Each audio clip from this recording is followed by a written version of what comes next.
Hey guys, so we're going to talk a bit today about Android forensics, and that's a very exciting topic because there are so many Android devices around and generally so many phones, and I hope that you'll be able to see the wealth of information that we can get from phones these days. So generally we're going to talk a bit about the Android debug bridge, a way to interact with an Android device from our computer. That makes our life very easy. We are going to just see what types of forensics forensic info we can extract from Android phones, and then we'll just shortly get an idea of how Android apps work and how you can kind of reverse engineer them in case you want to do something like that, to see what types of data the app collects, or to see if an app is safe for you to install, or to reverse some malware that you might have on a phone. Throughout this, I'll try to just show you some stuff on ADB as I'm doing them, so it will be sort of a demo too. Let's talk a bit about the security model of Android and understand why it is built the way it is. So to understand the security model, we can look in the original papers from the developers of Android. An important property of the security model of Android is that they pioneered this three-party consent model. So the idea here is, if you see this linked paper, it's actually very interesting. I can bring it up. This is the paper. So the idea here is that they want the operating system the user to be protected, and for any action, if that action is allowed to happen, all three parties need to consent on that. And the three parties are the operating system, the user, and the application developer, okay, or the application itself. If we get an idea for why that choice was made here, we can take a look at the threat model of their paper and see the threat model of a phone operating system these days is pretty, it's pretty extreme. They need to cover so many different possible attackers. So, for example, they have powered off devices that are under complete physical control of an adversary, okay, or screen lock devices that are under complete physical control. Or they might have like unlocked devices, but they might be under control of an unauthorized other user, like for example an intimate partner abuser, for example, right? Or a border control voluntary submission, right? We can have like network level intruders, like people who are eavesdropping on our communication, right? They can see, or maybe they can man in the middle even TLS connections. So they try to make that pretty hard, but it can be done, especially in a rooted phone. We might have applications attacking us, applications attacking other sensitive applications, right?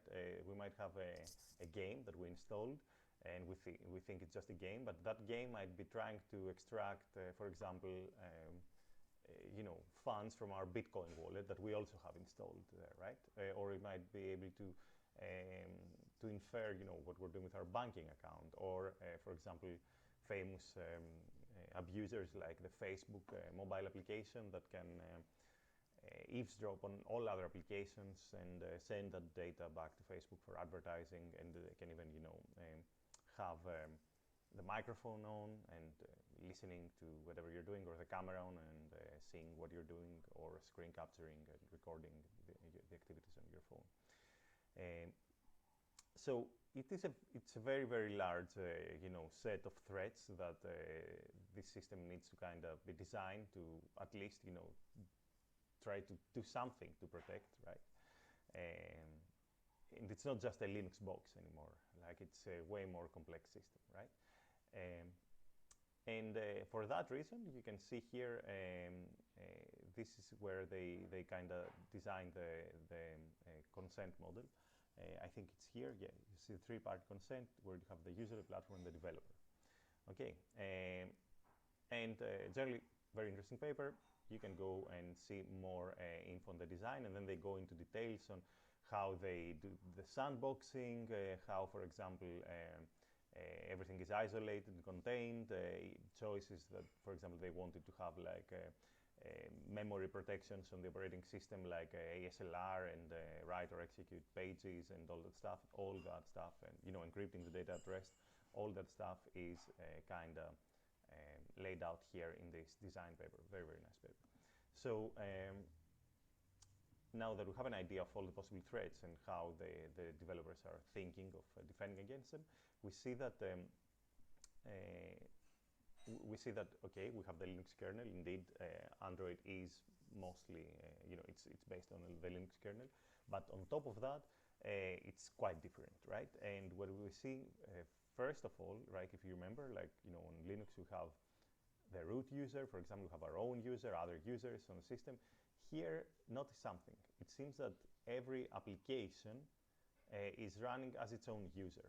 Okay, and that kind of makes sense, right? I mean, because every application needs to be kind of isolated from other applications. So, like we utilize the Unix security model to have our data be private from other users running on the same system. They are utilizing the same model to have every application data being somewhat private from other applications running on the same system. Okay, so Facebook, for example, runs as a different user, the application, than the snapshot application here, right? Or the GPU service, whatever. Of course, that means they can see different parts of the file system, but they can also share some parts of the file system. They can see, maybe or maybe not, they can interact with each other's processes. The system gives abilities for inter-process communication, because consider something like on a phone, you might want to share automatically from your camera to the Facebook application. You might want to share an image. So in the end, the camera user needs to somehow send some data to the Facebook user here, and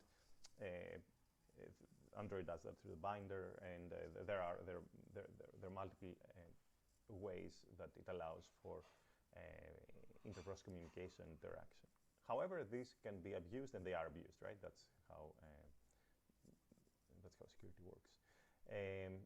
They, as I said here, they have this SD storage, which goes back to the idea that you have an SD card that's shared, for data to write, large files there, and there is a shared storage that all applications can see on that system. Okay. Now there are also permissions, and that goes again back to the idea of the three-party consent, because when a developer or an application is installed, it kind of says what types of permissions it should have, right?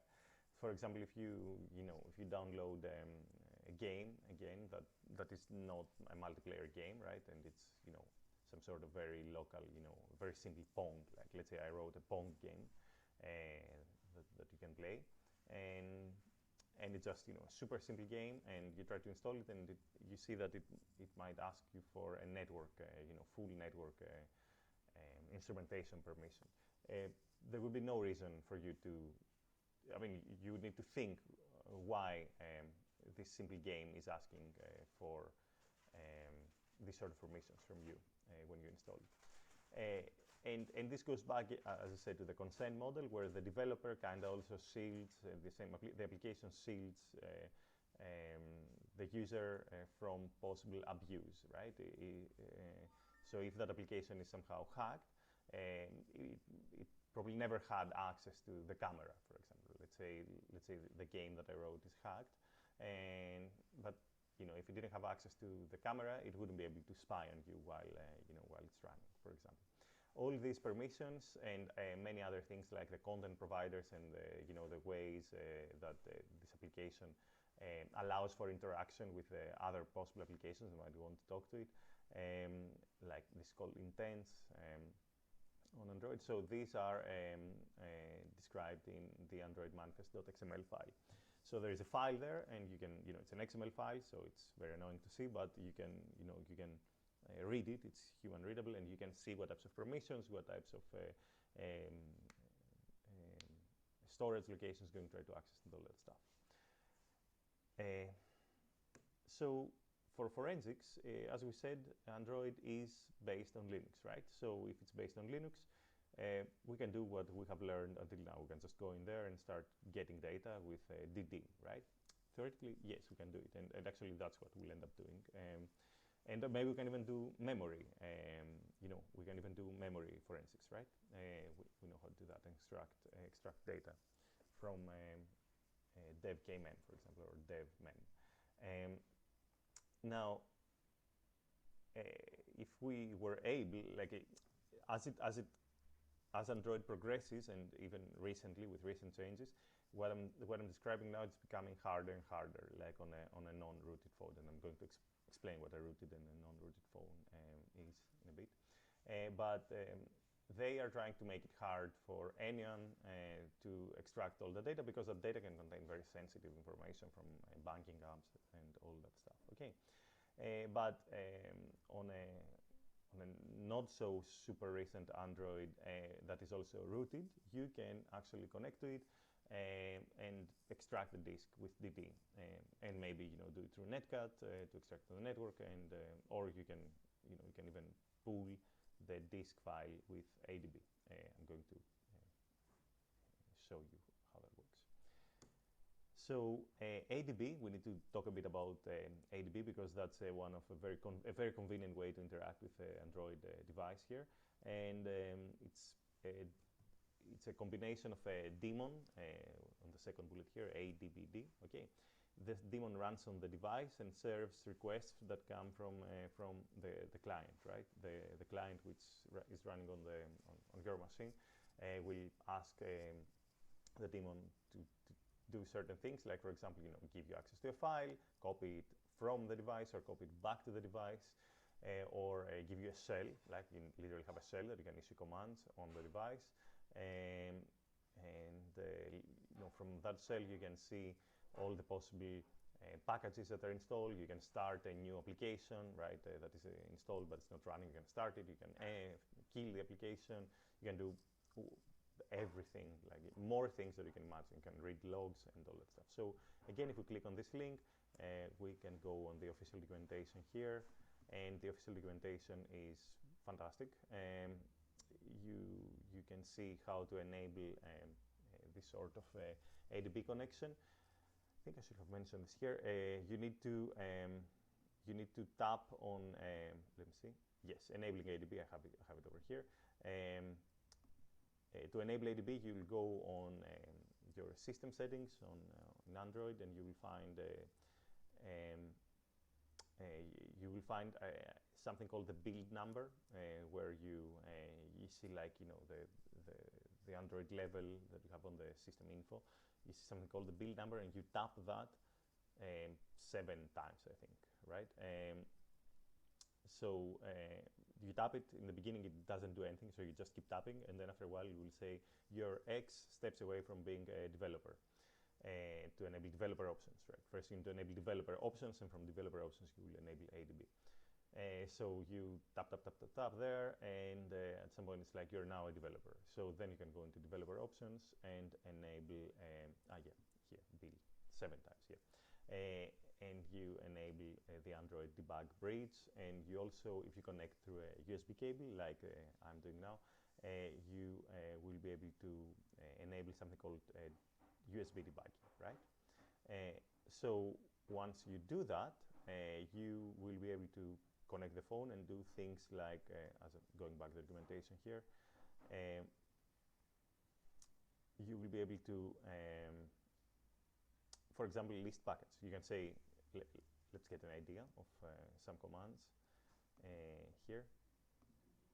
You might do ADB devices. It will show you all the devices here. You might kill the server or start the server again.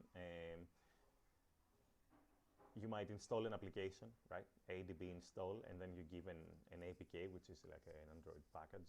I'm going to again describe an APK, but let's say you download an application, you go to install it. You can install it like that. You can forward ports. Okay, you can copy files. You can run, as I said, the shell here, and run shell commands. You see it has ls, it has normal. It looks like a normal Unix shell. It is actually. You can run the AM, the activity manager, and again start an application or kill an application. You can run the package manager like apt in Debian, the same thing, like it's called PM here, and you can uninstall an application if you want, or see the permissions, or see the users and all that stuff. Okay, recording a video. Okay, you can do screen recording or capturing the screen cap. And again, you will be able to read the documentation and see all that stuff that ADB can give you. Now, I actually I can show you how kind of this looks. But if you don't have ADB installed on your system, you can see this video that we link here, and it can help you get up and running and run ADB on your system. And then you will need an Android phone, right? So let's take a look on how it looks. I hope you see here my my console, and I have my Android phone connected there, so I should write ADB devices, and I see a device, right? It's a Pixel 4 device here. So we can let's connect first of all, and we can do ADB shell, right? And now I'm on that device, and if I do ID, it will say check that. It will say that I am user 2000 shell, right? I'm not the DSP or whatever, you know, or whatever. I am just the shell user, and I'm on certain groups that, you know, I can see, I can read the SD card, and I can write on external data and all that stuff, right? So it's pretty interesting. I have ls. Okay, and it's going to, you know, I see like that I'm under slash. I see that it has /proc file system. So if you remember, like from my network forensics, my process forensic stuff, I can go on /proc and, you know, inspect the running processes or try to extract memory, as I said. If I do /dev ls, I will see that again it has many devices here, the video device, but I would also see some disk devices. If I'm not sure which one of these are the disk devices, I can run df. I also have df, right? And it will say dev block blah blah blah. You see here dev block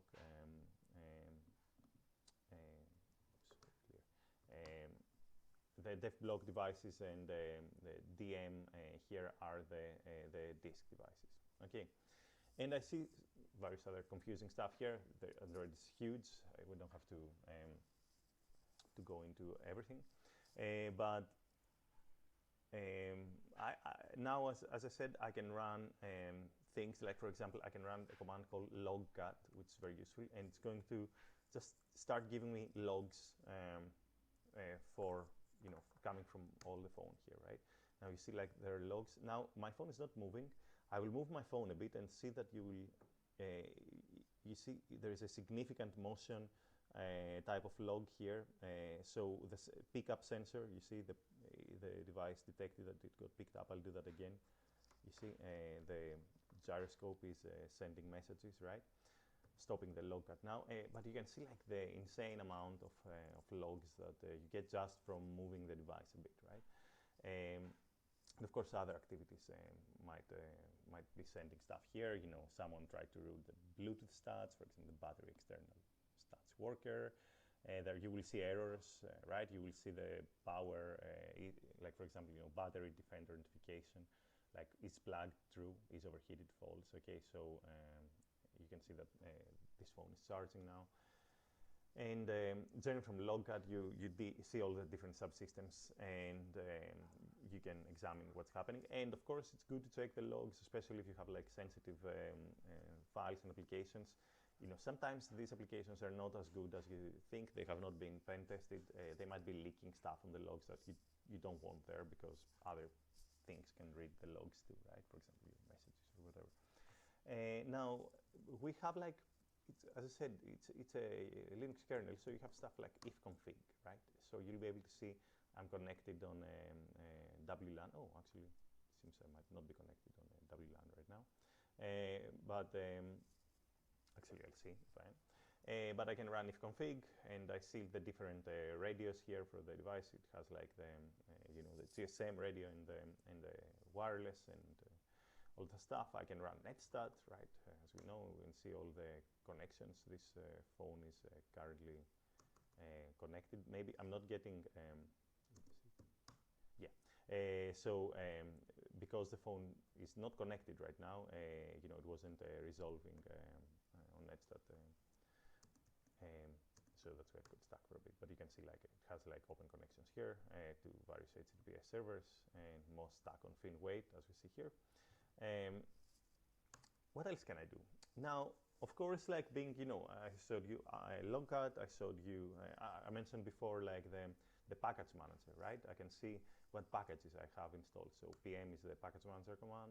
I can do pm list packages, and it's going to give me back all these packages. And observe that the packages are, they have this weird here naming, like COM Verizon, for example, right? Or COM Android, or COM Google, or ch.protonvpn.android, right?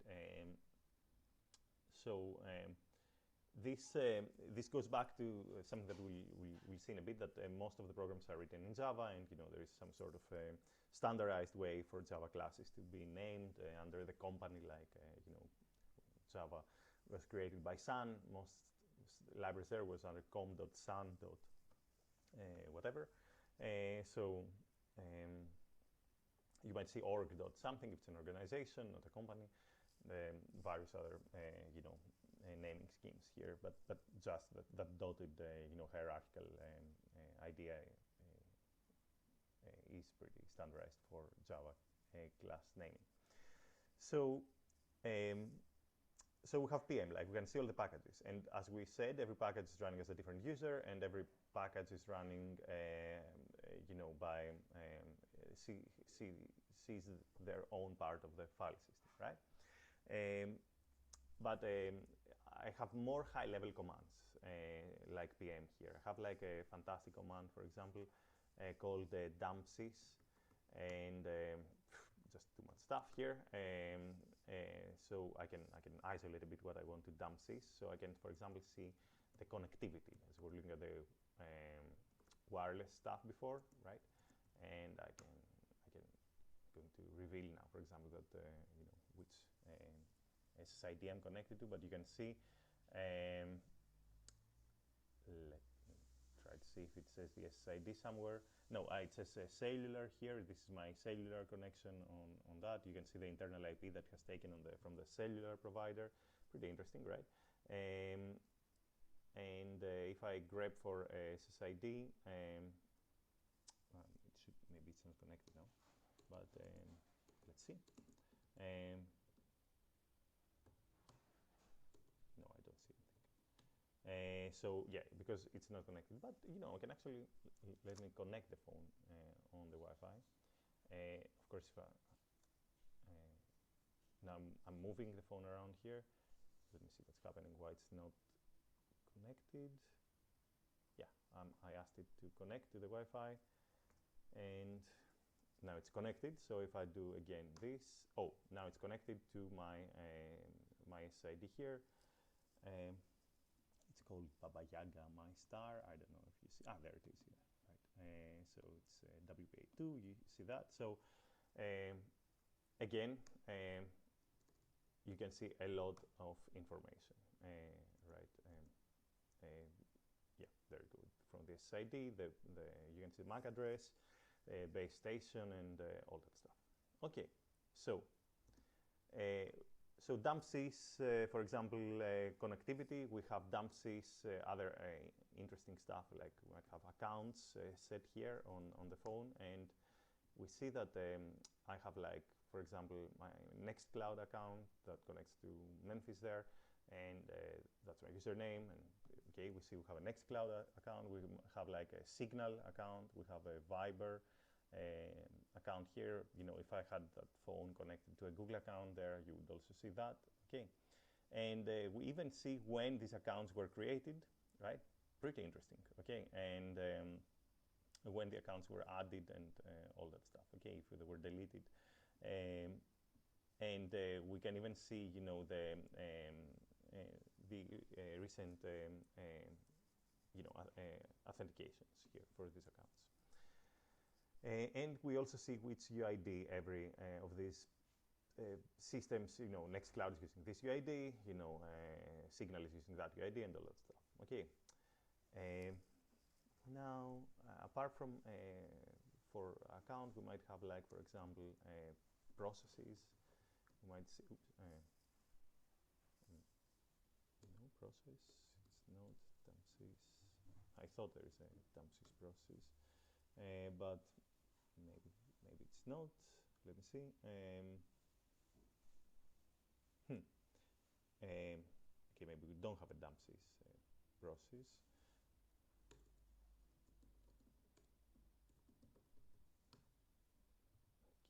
what's going here. No.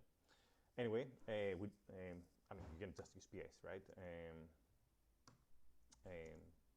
Yeah, you can use PS, but you will see your own user. However, this phone is rooted, and I will show you in a second how to access the root user. You can see other stuff, like, for example, with DAMSys. Let's stay on the DAMSys stuff, like the recent things that have happened. It's not. Okay. How about usage stats? Okay. You can see the usage statistics. So what happened now, like recently on that phone, the last 24-hour events? You can see that the screen, was interactive. Signal, which Signal is using this name, org.crime.secure.sms. Signal, just resumed, right? And let's see, because recently, the recent thing I did, it was to connect to the Wi-Fi. I don't know if this will be persisted, here in the recent activities, but it is possible that we'll see through this giant, sea of events. We might see that we actually connected to the Wi-Fi, right? Maybe before all this activity with Signal, reconnecting because it wasn't on the Wi-Fi, maybe that's when it actually connected to the Wi-Fi. But you can get a very good idea of all the things that the user has done in terms of timeline here, right? Okay, so what else can you do? You can, let me see. You can examine the file system, right? We can, as I said, we can go on /data, and I'm not seeing anything because I don't have the permission to examine a lot of parts of the file system. You see, maybe I can see this stuff. I can see SD card, as I said, that's shared, so I can read that. Okay, and I can maybe see, for example, the downloads for that user, but I can't see the data of every application, right? Because I'm not allowed. However, as I said, this phone is rooted. That means on Android, most phones come without the root user, because if someone was able to switch to the root user, then it would be game over for all applications. But so you can even SU, you can change the root user. There is no root user by default. However, there are exploits out there for every version of Android, and very fantastic people are kind enough to spend time and do that for all of us, so they can write an exploit for some vulnerabilities in Android, and they go in and they after they exploit the system, and they gain kernel level access, right? They install a root user and they give their user permissions, and then you can have like a normal root user. So you can do SU then, and now you can be root and have a full access on all the parts of the file system. And that's what you would kind of need to do to take a full forensic backup of an Android system. Okay, so now you can go on /data, and you can see, like, for example, to root this phone, I used Magic SK, and then you can access all the applications from here. So, for example, if you want to see, let's see something extreme now. Let's go on com.android.chrome.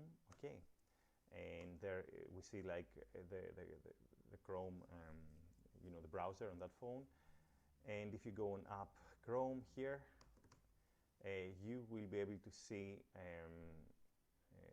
for example, if you go on the default user, you will be able to see, for example, the history of that browser, right? And if you do file on it, it's going to say probably just data, but I can tell you that this is an SQLite database, right? Like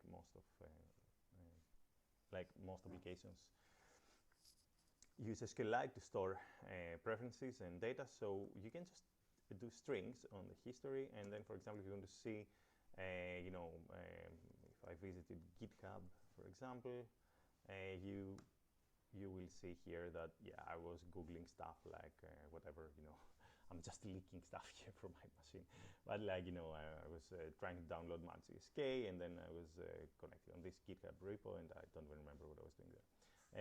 So yeah, lots of stuff, right? You can imagine you can take this file and then you can move it to your system and examine it. Or you can take a full system image, or if you have a root level access, you can even install Lime, as we said, for the memory forensics, and go extract all the running memory of the system. So that's a small demo here that I think I had for you. Let's continue the presentation now, and let's see. Okay. This is how you install your ADB when you want, and yes, acquiring the physical image from the device. You can see. I think this video is from DFIR Science, our favorite YouTube, you know, forensic expert, and you can follow again the steps on how to do kind of what we just saw. Like you'll connect with ADB, and you'll use DD and Netcat to extract your data, right? You can even forward you know, with ADB, you can forward the port from there, wherever you want, right? And you can do that for Windows too. There is another video that we link here. Now, again, we said that we're going to talk just very briefly on Android reversing. And again, you might want to do that because you want to see what's happening with an application. You want to see if it's legitimate, what types of permissions it wants. So the idea here is that, as I said, Android apps are written in mostly Java or Kotlin in the beginning, but you can write like now in most languages. I think even Go or Rust have frameworks for you that will end up generating you know, a legit Android application, and you can write in your favorite language. So the APK that we said in the beginning, you can install an APK, or you can list, you know, the APKs on the system. It's the Android package. It's just a zip file. Okay, that's the first thing you need to remember. It's just a zip file that has a specific structure, right? And we saw, like, for example, we talked about Android manifest.xml before. So if you unzip it, you will see the Android manifest. For example, you'll be able there and examine the permissions, right? That's one thing you should be able to do. So you will also see the code of that application, and you will see a lot of .dex files, right? And dex is a Dalvik executable, because Dalvik is a name, was the name of the main virtual machine that is running on every user. If you remember, go back here, if you remember DVM, right? Every user is running a virtual machine where the application is executed in the Dalvik VM, right? The DVM here, okay? And as we said, the dex is the Dalvik executable. It is bytecode, right? That is running on that VM. Now, there is also you can take the bytecode and disassemble it now, like if you want, and make something, make a readable assembly out of it. So you can actually read, infer what's happening. And we do that both for debugging, but also if we want to patch an executable, we don't patch a bytecode directly. We want to bring it into a more readable format, which is called Smalley. It has like, register A, register B, and copy, put that string on register A, and then put that integer on register B, and do an operation between, this register and that register, and write that on a stack. You can imagine it's just a normal assembly language, right? Now on more recent Android versions, more recent, like 5 years or so, not really recent, this Dalvik VM has been replaced by a thing called ART, the Android runtime. And ART is it does ahead of time compilation, so it produces native code for the CPU of that phone. So it takes the application in the beginning, and then when it installs it, it also optimizes it by compiling it to the actual CPU instruction set of that specific CPU you have on that specific phone, right? Because there's not one or two or three. There are many different CPUs that are running on Android phones now. You might have like some Qualcomm, whatever, ARM 64, Qualcomm board with an ARM 64, CPU. You might have like in older times we even had x86 phones, right? You might be running Android on some MIPS, other embedded device, I don't know.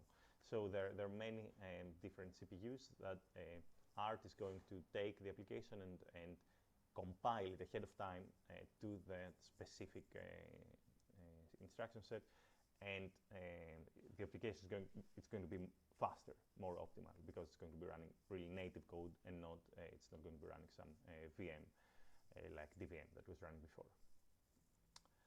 So there is this pretty good video from Pao, I think, and you can see it. He creates a very small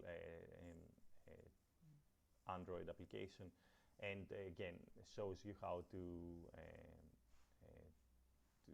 take, extract the Smalley code and kind of infer, even extract Java code in the end, so you can see kind of what the application code does by just getting the DEX file in the beginning. And it's an entry-level video. You'll be able to understand it. And then at the end, I also have some links to a more advanced presentation for Android reversing. Now, again, rooting a phone, as we said before, how do you do it? There are exploits that you can go and find, depending on the type of phone that you have. And if you're planning on buying a phone, make sure that the phone that you're buying has the ability to be rooted. You can browse the XDA forums, which is the place for phone hacking and phone development.